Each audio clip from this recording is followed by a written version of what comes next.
Welcome back to BLOCKTV. This is Crypto Craze, where we go all around the world to India to speak to our friends at AMB Crypto to see what's making headlines in their neck of the woods.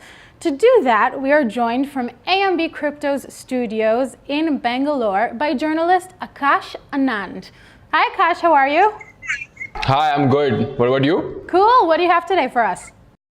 Oh, so we have a lot of good news ranging from all across the world, right? So first we go to Venezuela. Now, it's very surprising that Venezuela keeps popping up in the field of crypto, but here we go again. So Sunacrypt, the regulatory authority in Venezuela, has started regulation and taxes in the country.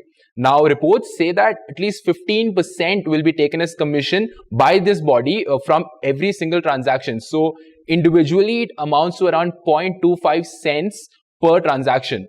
The new reports also show that the body, that is Sunacrypt, can specify tariffs as well as remittance limits, which is huge because generally, because this is a decentralized system, the power should not lie with such a governing body, but it's still happening within Venezuela. Now, just last week, Venezuela and Sunacrypt itself had launched 63 articles and decrees to actually control how cryptocurrencies function within the country. And the general consensus and the on-ground research shows that the people don't really like it, and some have even called it absurd. Some call cryptocurrency absurd? No, they don't think that the crypto is absurd. They think that Sunacrypt's decision to impose tariffs on the transactions are absurd and that people are never really going to take off with this entire idea. Okay, and moving along, we have Backed. Oh yes, Backed. Like this service has been in the works for a long time, and it was supposed to be launched this year in January. But just last week, Jeff Sprecher, the CEO of New York Stock Exchange, as well as the Intercontinental Exchange, has stated that the launch will be postponed to sometime between March and April of this year. And he specifically also said that Backed was a moonshot and that people didn't really think it would take off, but it's still happening. Now, the main Sorry, but it's been postponed at this point for a while. So you're saying there's a March or April date. Do you think that that would happen at this point, or that it would get postponed again? Yeah, probably, because it's supposed to happen in the future, right? And one of the main reasons for the postponement is because of the CFTC, which is the governing body, as well as the US government shutdown, which actually ended just last week. So the CEOs as well as officials of Backed are thinking and are deciding whether the launch will happen in March or whether any other governmental shutdowns will force it to, extend it further. Now, it's not all bad news for Backed actually, because just recently they also acquired the Rosenthal Collins Group, which is actually, and not just the Rosenthal Collins Group, but they also got two new executives, Eric Haas and Rachel Ford. Now, apart from all this, they're also diverging into multiple fields ranging from engineering and sales. What is our next story? What's more news from India?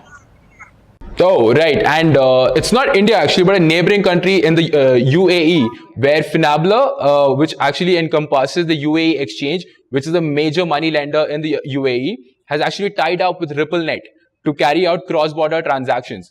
Now, this is not the first time that Ripple's come into the picture with cross-border transactions, with several banks and institutions coming together to use Ripple's technology, XRP, XRapid, as well as now RippleNet, to transfer money from one country to another and not just between banks. So this is aimed to be a major revolution. Now, it's just up to us to wait and watch, because South Asia itself, accounts for almost 620 billion in terms of remittances market.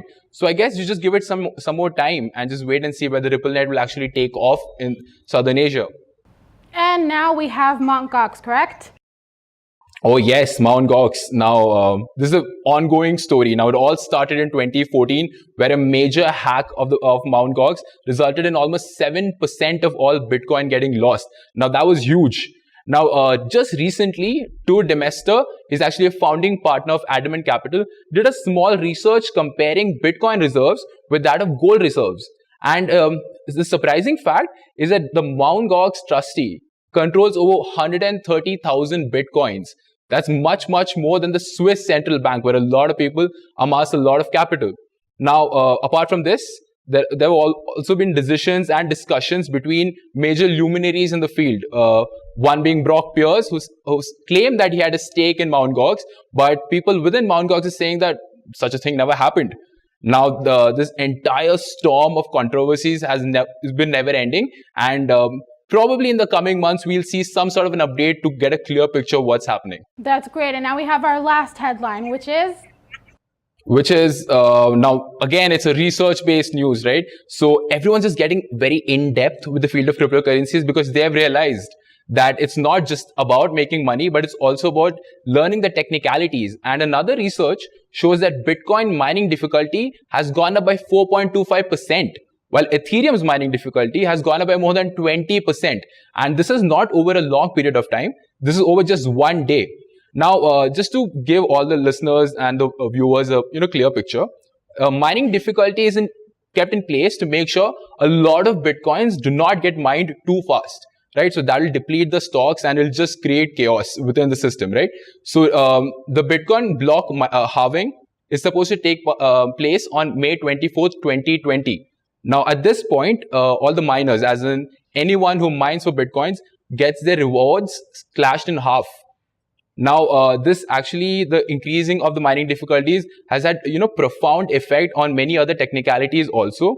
If you just rewind, there was a news that Constantinople, which is a hard fork of Ethereum, was postponed multiple times, and the main reason was because of the difficulty being increased. So a lot of people are for it, a lot of people are against it, with mainly many claiming that this difficulty increase has caused a lot of updates and developments to actually stop. So it's not up to us to decide, but all the people within the system, which is Bitcoin and Ethereum system, to actually come forth and explain it a bit more better to people to understand why all these things are taking place. So that, and many people in the Ethereum community have kept their fingers crossed to hopefully make sure Constantinople launches next time properly. Definitely a lot of issues with mining, especially with energy and now with this new thing. So we definitely have a lot to think about as the community kind of develops and the space grows. Thank you very, very much, Akash, for being with us today from AMB Crypto. Where can we check you guys out? Yeah, it's been a pleasure to be on the show again. And you can find AMB Crypto on www.ambcrypto.com. We also have a Telegram channels. We are on Facebook and on Twitter. So please catch us. We release news, technical analysis, and we have a new daily snippet series, which you can just watch it for a minute or two so that you understand what went on in the crypto community through the entire 24-hour period, right? So hope to see you soon and hope to be back on the show again. For all of you guys, please follow us on BLOCKTV News on Facebook, Twitter, Instagram, Telegram for daily updates on what is going on in the cryptosphere.